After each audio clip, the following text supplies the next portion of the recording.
Myths are not stories that are untrue. Rather, they are tales that don't fit neatly into the historical record, which serve as a foundation to a culture. Dawn breaks on high-walled Troy. Waves gently lap the shores as gulls cry out to the morning sun. But against this tranquil backdrop, the Achaeans ready for war, because Agamemnon has been sent a favorable dream from Zeus himself, stating that the gods are with him, so victory is assured. Or so it would seem.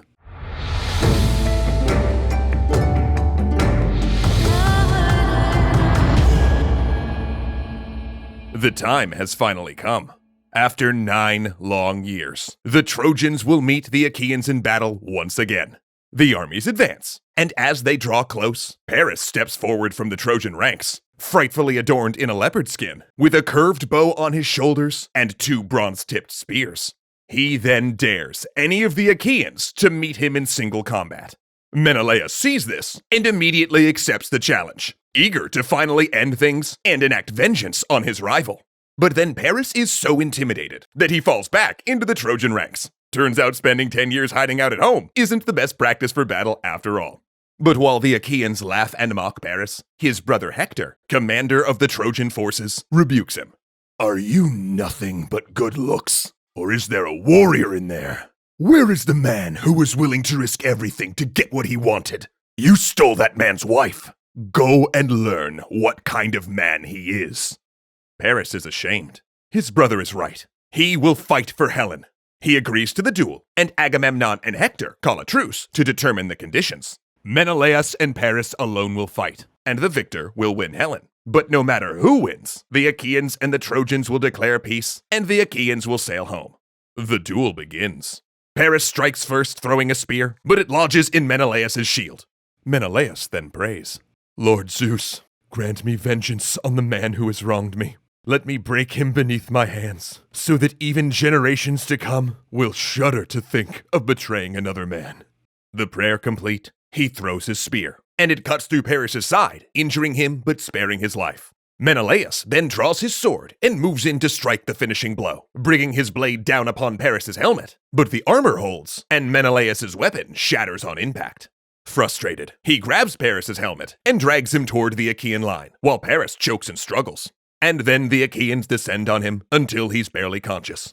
Finally, Menelaus rushes forward, ready to strike the killing blow. All seems lost for Paris.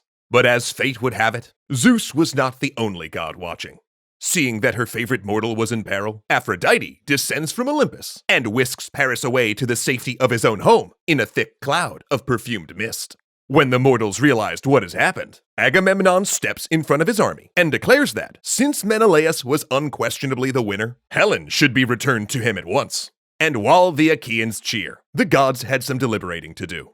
They call an emergency meeting on Mount Olympus. Exhausted from the years of conflict, Zeus agrees with Agamemnon. Menelaus won the duel, so the 9-year war can end. Sounds good, right? Right? Guys? But Hera and Athena don't want to hear it. And Hera in particular is not okay with this plan. She hates Paris, she hates Troy, and she resents that her husband has not taken her side. She will not accept a truce. And so, with no other choice, Zeus sends Athena, goddess of war, back down to incite the Achaeans and Trojans once more. Although both sides are still under truce, Athena appears before one of the Trojan leaders and promises him glory if he can take down Menelaus. Foolishly, he draws his bow and fires at the Achaean king, while then Athena cruelly tilts the arrow so that it only wounds him. Shocked at the violation of the truce, Agamemnon immediately orders the troops to prepare to fight. The armies clash violently, and the war begins again in a staggering amount of bloodshed. The gods then choose their champions. Some watch from afar, while others disguise themselves as mortals and wade into the fray. And Athena uses this opportunity to play a little prank. She appears before an Achaean warrior and grants him the ability to distinguish gods from men. But she warns him not to fight any of them except Aphrodite. Then when Aphrodite sees another of her favored mortals about to be killed, she intervenes again. But now being able to see her and having a different goddess on his side, the blessed warrior strikes Aphrodite in the hand, wounding her. With tears streaming down her face, she flees back to Olympus, and Zeus says it serves her right. She's the goddess of love after all, and has no place on the battlefield. Sulking, and recognizing that her sister Athena has won, Aphrodite stays on Olympus. Meanwhile, back on the battlefield, Ares is getting ready to rumble.